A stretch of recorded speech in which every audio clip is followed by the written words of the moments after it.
And finally, last and foremost, the passion for research, right? If you're thinking of a PhD, it's minimum 4 to 5 years of your life you're giving to it. In the US, it takes at least 8 years, like an MBBS degree, right? That one central question needs to keep you alive for all that time. And you must be having that passion. It's also not possible, all of us who are PhDs in the room already, we know that the passion doesn't stay with you in the same high for all those 5 years, right? You will feel at times like giving up. You may feel that, wow, why am I even doing this? Is this worth it or not? But then somewhere inside, if you're a true researcher, your passion will come back again. So this is why we do research. And this is what is the most important thing about research.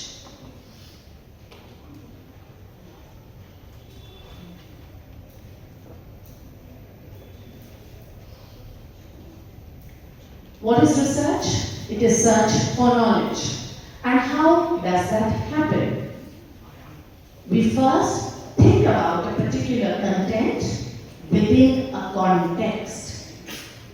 If I am looking at the state of justice for rape victims in Karnataka in 2025, that is a particular content in a context, right? I'm going to look at a history of how have reported cases of rape, what justice have they met with, or how many reported cases there are at all. Does that give you faith in the judicial system for victims of sexual crimes against women? So it's always content in context.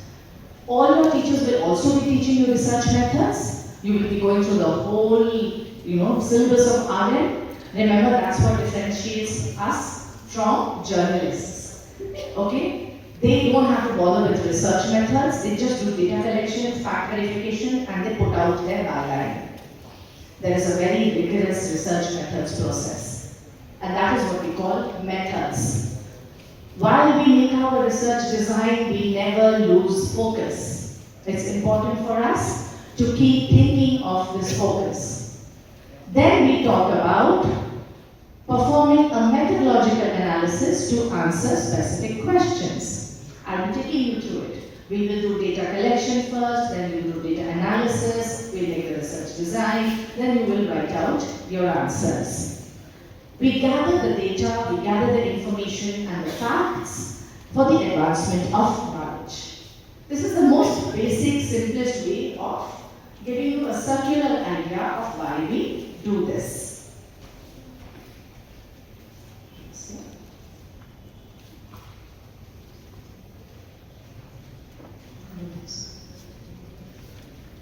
Okay. As CMR University is well known for, where I come from, JAIN University, we've been running a very robust PhD program for years now, right? It's important for you all to believe in and to be inhabiting within a research culture, right? If you are in a room where there is only Netflix or social media or music blaring 24/7, that's not the environment within which you're going to do your research. Which is why you come to a university, right?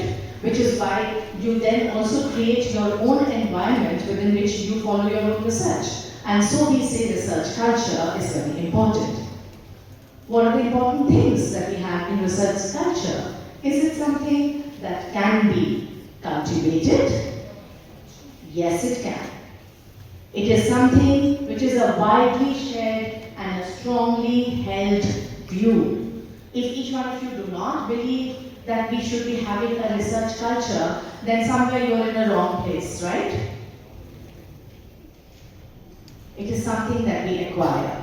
It's not something that you're born with. All of us are not born researchers. But you come to workshops like this, you enroll in research programs because you can acquire that training and you can make yourself a researcher. When I did my first thesis in my MA way back in 1996, I had no clue about research. But my superlative professors at the Center for Political Studies at the Jawaharlal Nehru University at that point of time trained me in it. At that point of time, we had MPhil, which has been removed by the UGC now. And so, show me? Sorry. And so that's how you do it, right? And in fact, the very fact that all of you have enrolled for this workshop is a positive sign for me that you all believe in acquiring this behavior. That's what we hope at the end of the day today through this workshop, you would have acquired that a bit. Remember, it's not just you and me. It's also the environment, the structures, the processes, the attitudes which support research within the entire institutional framework. And that is why we say we do research. And that is the research culture.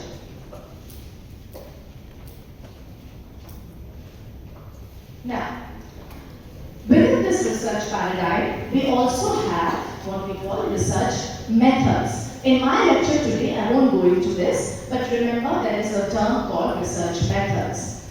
Now, we also know that there is something called a work plan.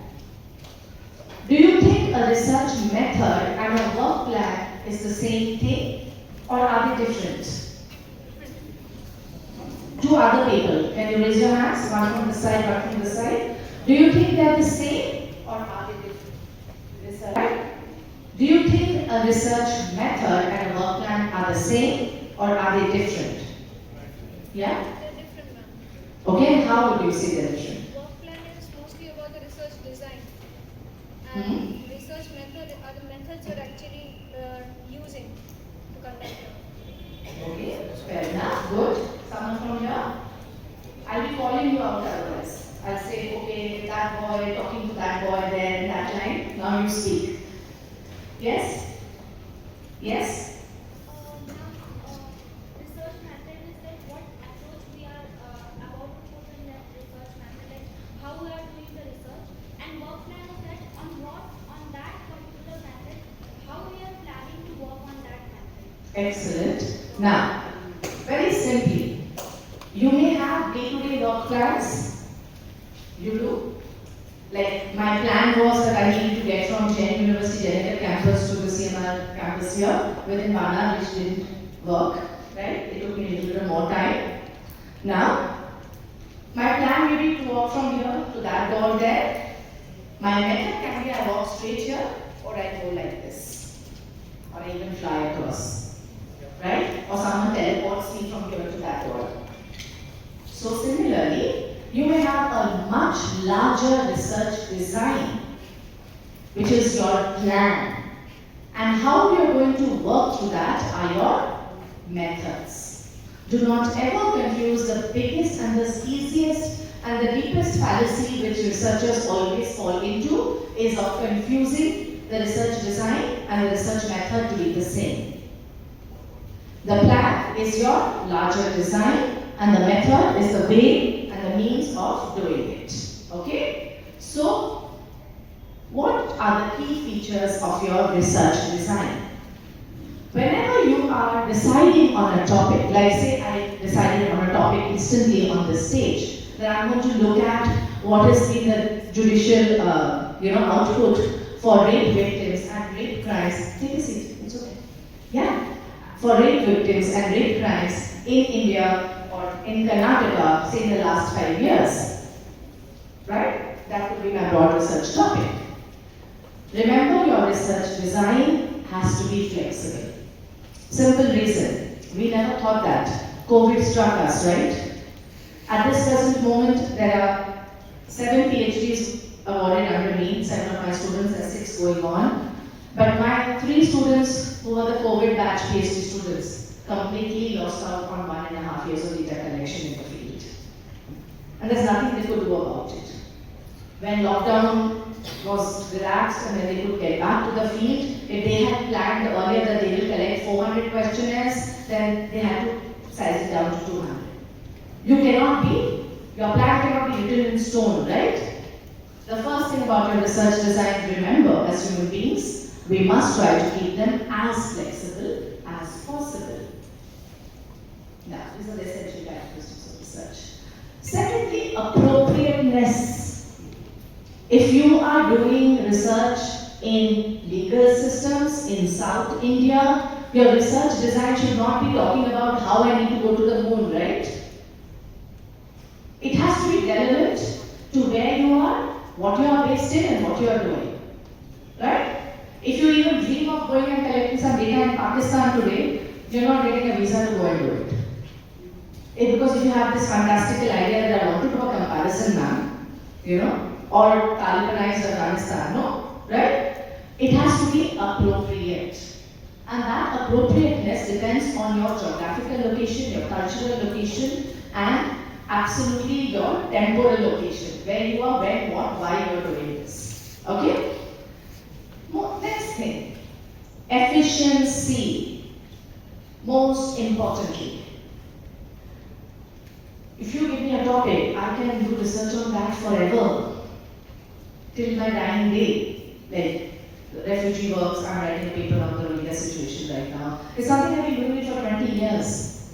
But when each one of you have a research plan, whether you're a master's student or you're a PhD student, right? Or you're just doing it as a dissertation for a particular semester, you know there is a timeline. You have to begin it at some point and you have to end it.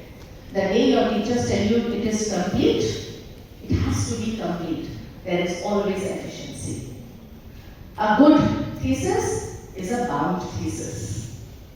A thesis which is lying in papers on your table or in tabs open on your laptop is no longer a thesis. So a good research paper is a submitted paper. Always you need to focus on efficiency. You don't have your entire life to waste on one research project. Economical, at the end of the day, where is the funding? Our very famous dear man, Mr. Donald Trump, has dissolved the entire education department of the United States of America. We cannot talk of the word gender anymore. All funding is cancelled. My own daughter, I have a 21-year-old daughter, she's in her final year of undergrad in the US at Davidson College. And she's freaking out because she wants to apply for a master's and there's no funding anywhere. Samir, please come back home. Right? At the end of the day, if you want to go out and do data collection, it will all depend on whether you have the money to do it or not. So research again is not something that is in your head or it's hanging from the trees here. It has to be economical.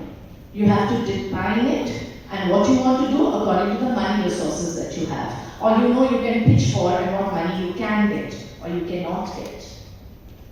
And remember the most important thing with research. We are doing it, right? You, me. Is there a robot here? Is there a roboid? No, not as yet. We are human beings. Each one of us have our own biases. We have our values, we have our judgments. However much we may try to make ourselves value or judgment free, it may not work out. So we never say be 100% value free. Right? If I'm doing work on communal violence and I personally am a person who hates Muslims, I will see the actions or I will see the data already with a bias that I'm maligning the Muslim population, right? You have to keep your biases aside. If you go to the field and you get to know that those riots were actually done by Hindu terror groups, it's your job to come back and write that and not fictionalize it and say, no, the Muslims were bad. Keep your bias away. The first thing with research is you must always try to minimize your bias and maximize the reliability of your output. Okay? Please remember, no personal offense meant here. I'm just taking examples to get the illustration and to hit it where it hurts most. Straight, simple. Okay? Now, what are the kinds of research we have? I'm sure you all know this, very simple, qualitative research, some would call it theoretical research, and we also have quantitative research. The focus is on data, whereas repeatability and verification. Okay? Two basic kinds, quali and quanti. Now, within the theoretical and the fundamental research, there is one kind, and then there is applied or experimental research also. All researchers, remember, must be grounded in theory. If there are any one of you who are thinking, oh, I hate theory, I don't like theory, I'll go for just the practical research, the action research. I am doing an action research and I'll tell you about that later. Everything still has to be grounded in some theory. Right? Right now, my center, I'm heading the Center for Research in Social Sciences and Education at JAIN University, Bangalore. We have been awarded the evaluation study of the Karnataka's Gruha Jyoti scheme, which gives 200 free units of electricity, right? You must be aware of it. Many of your houses would be availing of that scheme. We are doing an impact assessment of that scheme in 16 districts. Last weekend I was in ODP district, this coming weekend I'm going to be in Gadag and Belgaum to look at the impact efficiency of it. Now that's action research, because it's a program happening and we are looking at evaluating in between to tell the Chief Secretary and the Chief Minister that maybe you can do this or do that. Okay? Now, so there can be theoretical research, fundamental research, action research, all of that is still grounded in theory. Because at the end of the day, there are theoretical premises which are tested. That's what you're doing in your research. I'll quickly give you first theoretical research because on the other side of that is what is empirical research. Because you should know that to understand what empirical research is. Theoretical research, of course, focuses on theory. The word theory, the word first meant a concept or a scheme. It came to us in 1592. That was the time when this word was given to us. What does the word theorize mean? The word theorize means to generalize after observation, testing and verification. I am observing that around 30% of you are wearing black and black blazers, right? So I am theorizing and I am saying that maybe it was told to you all that you have to wear black formals today for this workshop. And the verification will be if I go to the head office and check that was there a circular given out like that, right? Or ma'am may tell me, no, but ma'am today is yellow for Navratri on the other side. That was the circular which went out, but students mostly turned up in black. Okay? So this is what we do when we are doing theory. What do we do when we are theorizing? We are explaining a phenomena, a relationship between variables, we are codifying, we are synthesizing, we are organizing knowledge. Organizing the body of knowledge together. Whether you go back to your theories about caste, about class, about democracy, about justice, each one of your individual researches will be taking that theory forward. Expanding the base of theoretical knowledge in a domain. Examples of theory-based research, if you see economics, history, public policy. Say if a title is the nature of economic power, bipolar competition and globalization, end of history, theorizing corruption. This is all typed examples of theoretical research. In management and commerce, a theoretical model for early warning of inflation. Theories of compensation and work efficiencies, theories of organizational trust, theorizing cross-cultural training effectiveness. Let's look at now what is action research. Action research is done by practitioners. As I said, a program is already in, or a scheme is already in practice. They are not people who are sitting in institutions or universities. They are the bureaucrats, right? That's the government. They are the civil servants. They are the people who are on the grassroots and they're doing the actual work. And then they are the ones who will be carrying out action research. So I have been asked by the Indian Institute of Public Administration, Karnataka Regional Branch, by Professor Vijay Bhaskar, who is the former Chief Secretary of Karnataka, to do this impact evaluation study of the Karnataka's Gruha Jyoti scheme, right? It is also called a collaborative inquiry because what are we doing here? We are coming together with the people at the grassroots. How is that taluk, how is that district implementing the Karnataka's Gruha Jyoti scheme? We are going to the beneficiaries and then talking to them and asking them, are you getting 200 units free? I'll give you a few examples of the brilliant field data that we gathered last week in Malpe and in Udupi towns, right? There was one family where a lady who's a woman who's a single mother taking care of the house. She is so happy to tell me that the last 2 years her electricity bill is zero because of the free electricity scheme. She is saving up 500 rupees 250 rupees every month goes into a post office recurring deposit, and 250 rupees she is able to buy the medicines for her own self, which she till now was not able to do. There was one household where we entered and we saw one boy lying down and the television was on and it was some international channel and he's watching, right? She's saying, we of course bought a TV the minute we were able to save a lot of money, and now the TV is on 24/7, my children are not studying anymore because they know that there is no problem with electric supply. The same colony, we had this beautiful house where definitely they were of a less economic strata than the remaining neighbors. The mother was so happy. She says, ma'am, earlier we used to keep the lights on only till 9 o'clock and my children would study only till 9 p.m. Now my children can study till 12 p.m. because it's free electricity. Right? Look at all that data we can get together and then we bring this back to the government. Okay? It is done by an individual or it is done by a team. Okay? That is action research for you. Now let me talk to you about one of my favorite kinds of research. This is ethnography. Ethnography emphasizes the observation of the details of everyday life as they unfold in the real world. And that is why this is also sometimes called naturalistic research. So we are not talking of space or cosmology or something in the future, right? But we are talking about what is happening in the real world and how are you seeing it. It's a method of describing your culture. It's a method of describing your society. It is primarily used in anthropological research. Ethno means people, graphy is writing. So writing about people is your ethnography.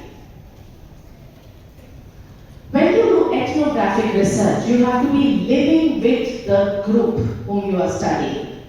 If you want to study the receiving numbers of the tribes in Andaman and Nicobar Islands, or in the heartland of Chhattisgarh, or say what is happening right now in Nepal, if you want to say, with the Gen Z coming and doing the protests, right? And you go there and you live there in Nepal in the protest times. When I did my PhD work, it was on SEZ's displacement. At that point of time, I went and I traveled to Nandigram in West Bengal where the police violence was happening. And I lived there with the people there to understand what is their resistance movement. So you can't be sitting on a desk and doing this research, okay? You're living with the group, you're taking care that you're studying that group, and you also participate in the group's activities while you're living there. It's mostly descriptive, it's exploratory research design because you're explaining and you're describing the cultural behavior. You're making detailed notes of the activities and the observations, and you can also use photographs and videos while you are doing this kind of research. Let's look at the differences between ethnography and action research. When it comes to the goal of ethnography is to go native, in-depth understanding of culture, to generate rich and detailed social account. In action research, the goal is to improve the process, to advance the knowledge, and to solve the problems. When we are looking at the focus of ethnographic research is to understand the culture and the values, and the focus of action research is processes and practices. The main technique for ethnographic research is participant observation, and the main technique for action research is there is no specific technique. Fieldwork, when it comes to ethnography, the fieldwork is holistic, it is comparative, and it is contextual. The fieldwork for action research has to be essentially collaborative. It has to be reflexive and it has to be problem-solving driven. Like I need to go to the field and talk to the beneficiaries. If they don't want to talk to me, there's no collaboration, there's no action research. I want to find out, is the scheme benefiting people? How can we improve it, right? Problem solving here. That is action research. And the final product in ethnography is an in-depth description of the group's life, whereas in action research, it is improved practice and new knowledge. I'll finally also take you through phenomenology before we come to empirical socio-legal research. Okay? I'll come to that last part and the main thing of the presentation today, but I must take you through phenomenological research. Now, phenomenology. When we do phenomenology research, we study a particular phenomena. The most recent one, COVID. Before that, the tsunami. I have a Routledge book coming out next year in February, where we have looked at the post-pandemic impact on the world order. We have holistically covered this entire phenomena of the COVID-19 that hit us. Nowadays, to all of us, it feels like a bad game, right? Did we even go through it? We've forgotten what it was all about. Now, to illuminate the specific, to identify the phenomena through how they are perceived by the actors in this situation. For example, if someone does a phenomenological study of the lived experiences of the tsunami victims in the selected villages in Tamil Nadu, right? People who went through that phenomenon. Each one of us can be today subjects for COVID-19 because we went through it. Today, if I feel that my body, I don't know how many times I have had the virus and I have had dengue and I have 2 rounds of COVID, I feel no medicines work, it could be the impact of the vaccines, right? Now, all my friends who are scientists will say, no, that cannot be wrong. But I feel that that phenomena has done something.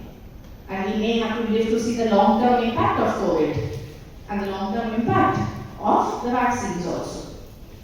Now, what happens here? Phenomenology is a school of thought that emphasizes a focus on people's subjective experiences and interpretations of the world.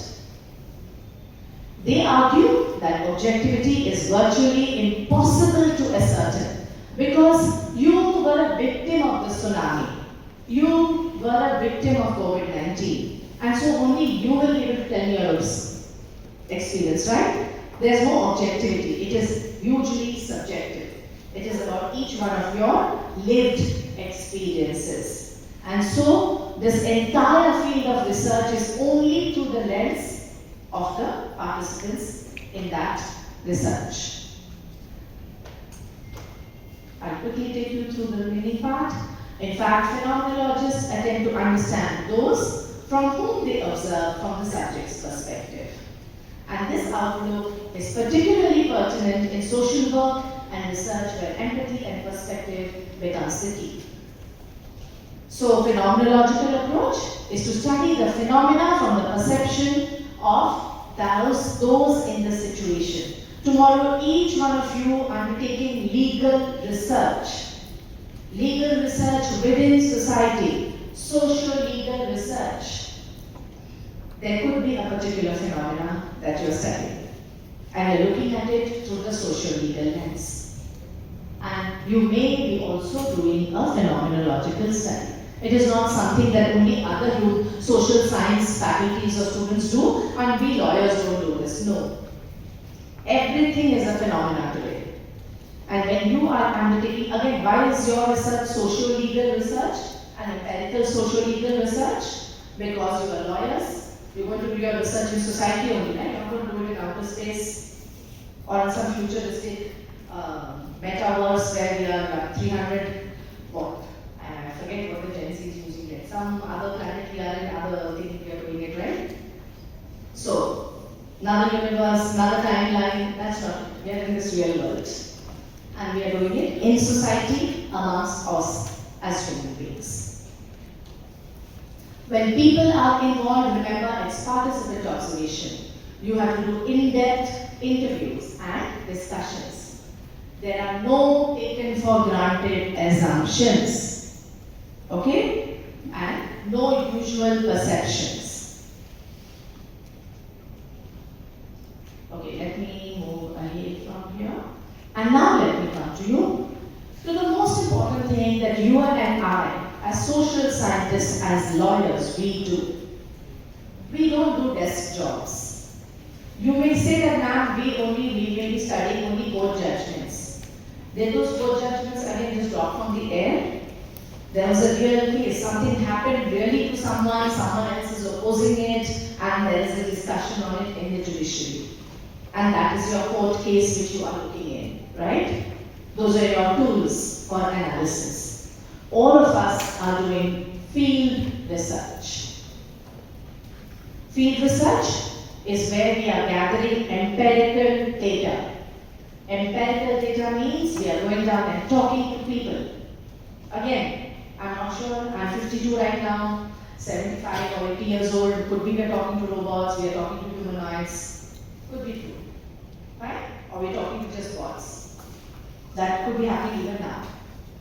But where we are talking to a group of, it's a general term used to talk about a group of methodologies used by researchers for making qualitative and quantitative inquiries. Each one of your social legal research, which is empirical research, will involve field research.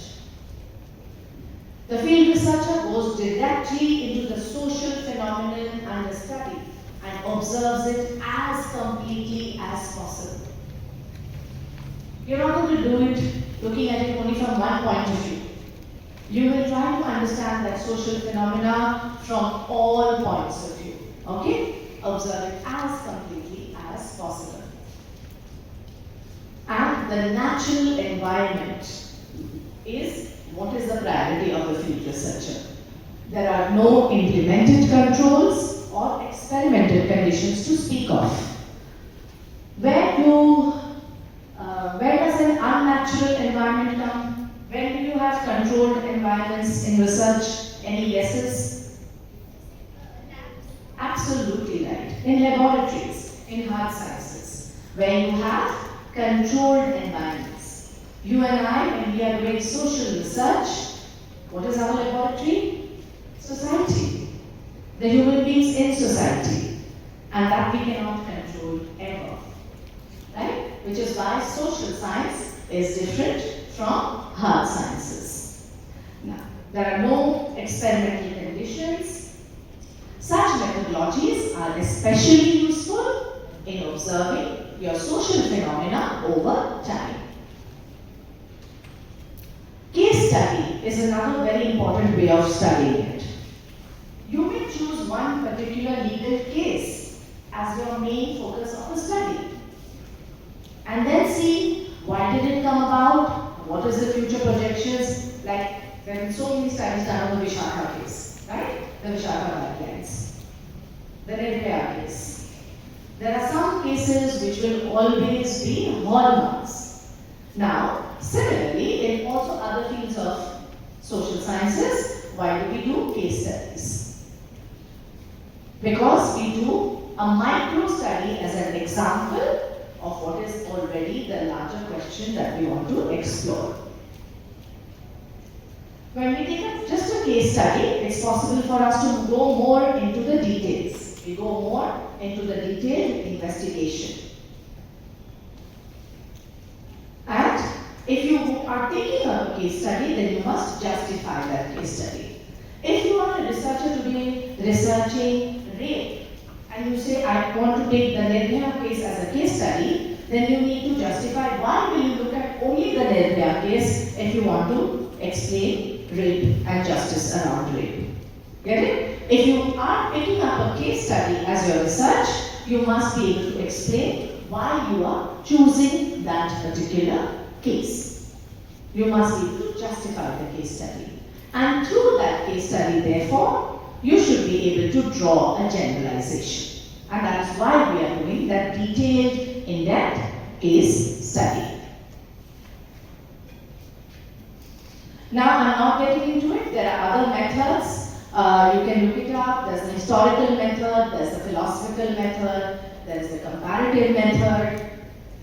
Of course, I'm sure all of you know, but just to refresh your memory, what are your data sources? There is primary data, which is collected using the procedures that fit the research problem the best. It always adds on. Remember, there is always existing secondary data and your primary data adds on to it, to the existing store of knowledge. What is your secondary data? The secondary data are all the published material that is there right now, all the cases and the literature that you already have right now. It is the material that has already been created for you by other researchers. It describes your trends, it helps you with comparative study, there is a reanalysis, you're asking questions that were originally not addressed. The research design, it helps you in methodological advancement. And it also helps you with the teaching learning process, the secondary data. It helps you prepare for a new research study. Because when you want to think about what research you want to do, what do our teachers tell us? Go to the library, study, and read up right now, right? So all that secondary data helps you to plan your research. And remember, the minute your research gets published, it becomes a secondary source for the next generation of researchers. Till your research is not published, it's your data. But the minute it becomes published and it goes into the public domain, it becomes a secondary data for others to read. And we want others to read it, which is why we are researching and publishing. Okay? That's why we do that. Now, let me now come to what we fundamentally call empirical research. It's very evident till now, I'm sure for all of you. Empirical research means that it is based on observations. It is based on experiences. It is based on experiments, rather than just theory or pure logic. Empirical research is different from non-empirical research because empirical research definitely uses data. What is this data? You're collecting this data through surveys, through experiments, through interviews, through observations. And you collect this data in empirical research. Why? Because you want to test the hypothesis. You want to validate the theories that are there till now, or you want to generate new knowledge. That is why we do empirical research. What are our key features of empirical research? Empirical research is always first evidence-based, second systematic, third objective, and fourth replicable. Evidence-based means it's not the outcome of one great dream you had one night, or some book you read somewhere, or someone told you, right? It is based on real world data rather than speculation. All the conspiracy theories that float, that's not empirical research. We always say, show me the data, show me the proof. Okay? So, by one hand, a group of people may be saying that, oh my God, Hindu khatre mein hai. Why? Because the minorities in our country are growing in population, and the population of the Hindus are going to come down and their population is going to become big. We've been hearing this for the last 70 years. There is not one empirical study which shows that the minorities' demographics have grown bigger than the majority's demographic. Simple. As the youth today can't face conspiracy theories. Where's the data? Show me the data. The data still says we are a 70% majoritarian Hindu country. Period. So, these bigger propositions are falsehoods. Take it from a practicing Hindu myself. Alright? So, always base it on empirical data, facts. Right? No theories or speculations. Systematic. You must have made your research design, you should have followed it through a structured methodology. And through that methodology, you collected the data, you analyzed that data, and then you presented that data. Without the methodology, without a research design, it doesn't work. Objective. Remember, aims to minimize the bias by using standardized methods. Not something that you will create, but which exists as a standardized tool. Replicable. Okay. So if one person from the first row says, Priyanka ma'am in her lecture on this slide said it should be evidence-based, systematic, objective, replicable. That's the data you have gathered and you have put down. How do you know that you have done the right data collection? Because someone from this row should also be saying the same thing. Anybody else at that time in that place should have also found the same thing. Right? So if there was a lunar eclipse last Sunday and 10 people saw it, then other people cannot say that there was no lunar eclipse, right? It should be replicable. Other researchers should also be able to reproduce the same conclusions under the same conditions. What is the process of empirical research? We identify a research problem. For example, let me throw this question to you. Does social media affect academic performance? Do we give it up? What do we do then? Regulate it, right. How much do we regulate? How do we regulate? How do we regulate? Anyway, just putting it like that. Okay, so identify. There has to be a basic standard research question, right? A research problem. Then you review the existing literature to understand what is already known. You know, when the selfie first came into being, when the first phone was given to the humankind, where the camera could be reversed, and they had to ask someone to take a picture, we started taking selfies. There were brilliant articles and journals of psychology which already spoke of the harmful impact of that craze. That everyone, if you're watching a waterfall, you have a back to the waterfall and you want to first take your selfie with the waterfall behind. You're not looking at nature, right? And the obsession about the selfie. Psychiatrists, psychology articles in journals predicted the harmful impacts of it. Okay? Now we can't not take a selfie whenever we are, right? Maybe you sit down and you stand here like this and take a selfie with all of us also at the end of the lecture. Now, there has to be, till now, all the existing literature which is there on your topic, you should be reviewing it first. And why should you must definitely read that literature? Because if you don't read the literature, you don't know where are the gaps. What are the questions which have not been asked? That is where your question will come in, right? We know that the walls of this hall are white, the sofa is red, the chairs are blue. Will you have a research question which will be what are the colors of the walls of this hall? No, it's already there, right? So you should be looking at all existing data. It's as simple as that. Now, I hope some of you will think that, ma'am, you're not right there. We all know caste system exists. We all know communal tension happens. But still, we must keep doing research on it, right? Because we cannot find the answers to that as yet. So there are some of these eternal questions which, decade after decade, every generation of new researchers keep going back to. Alright? So there are some questions to which we never have an answer to. Then we must design the methodology. We have to ask ourselves, will our methodology be mixed, qualitative or quantitative? Then we go out and we collect the data. We do surveys, we do interviews, we do experiments, observations, etc. Then we analyze the data using statistical or thematic methods. And then from that analysis, we draw our conclusions and then we write our report.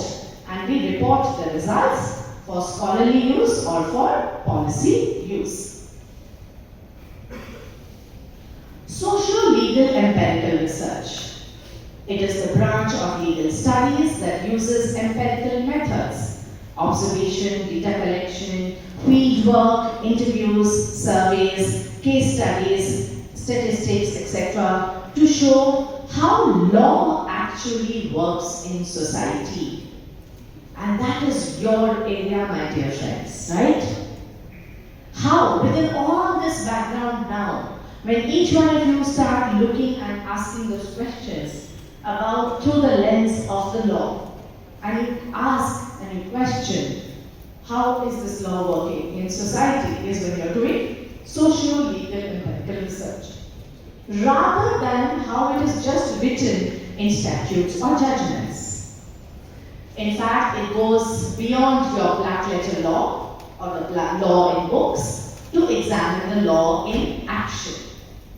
How people experience, interpret, obey, resist or ignore the laws in their everyday lives. Again, what are your key features of socio-legal research? It is interdisciplinary. That means that it combines law with sociology, political science, anthropology, economics, psychology, etc. It is evidence-driven. That means that it focuses on gathering real-world data rather than only relying on legal texts or theories. It is practical. That means that it studies the impact, the effectiveness, and the consequences of your legal rules, policies, and institutions. And I hope each one of you always keep this last feature in mind, that you use your critical faculties. You critically examine. You examine, is that law really achieving the justice? Is there sense of equality be given to us as an outcome of the law? Is the law bringing about social change? In social-legal empirical research, here are the methods we use. You can be qualitative, it can be quantitative, and it can be a mix of both. Okay? Quantitative, surveys, statistical analysis, crime data, court case outcomes. Ma'am, 5 minutes more. Okay? Qualitative, interviews with litigants, ethnographic observations in courts, case studies, focus groups. And mixed methods is when you combine the two. You combine quality and quantity. You are combining your numbers with the narratives. Right? Let's look at some examples and I finally end with the importance. My last 2 slides for today. Say for example, we are studying how victims of domestic violence actually use or avoid legal remedies like restraining orders. It's very easy for us to say, oh, there is a domestic violence bill and an act. The police are there, right? How many times have women actually had the courage, when they are victims of domestic abuse or violence, to go out and get into a police station or walk into a legal court case against the abuser? We only know of the cases which are reported. You hardly even know of those which are not reported. So, how do they actually use the remedies? Or sadly, how are they avoiding these remedies? You can also look at how marginalized communities, right? Refugees, Dalits, migrants, women, those communities which are living on the margins, outside extremities of society, are they getting access to justice? Transgenders, LGBTQI, right? That is socio-legal research. You can be examining whether the new laws on environmental protection, are they really being enforced by the local authorities? There are so much we must do. There are 2 time bombs which are bursting on our face. They have actually burst. One is climate change and the second is migration. Now, are we doing anything about it?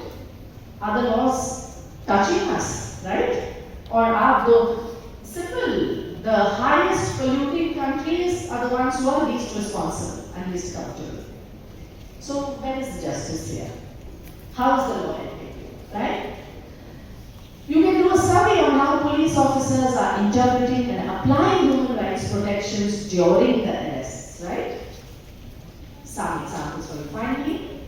And lastly, let me end by briefly highlighting for you the importance of empirical social legal research. And I'm sure all of you, as the future young Indians of India and budding great lawyers of India, will be doing a lot of very pertinent social legal empirical research.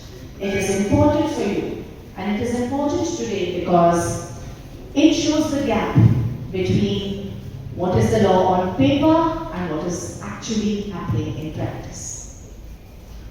It helps policy makers to make evidence-based reforms. When tomorrow your social legal research is giving an evidence to the politicians or to the bureaucrats, they will be able to reform the policies, right? It gives voice to the experiences of the ordinary people, not just judges and lawyers. I see lawyers here, I see future judges here. But when you do social legal empirical research, you are giving voices to those ordinary people. And finally, social legal empirical research bridges theory and practice by showing law. Remember your phenomenology. It shows law as a social phenomenon. Thank you so much, everyone.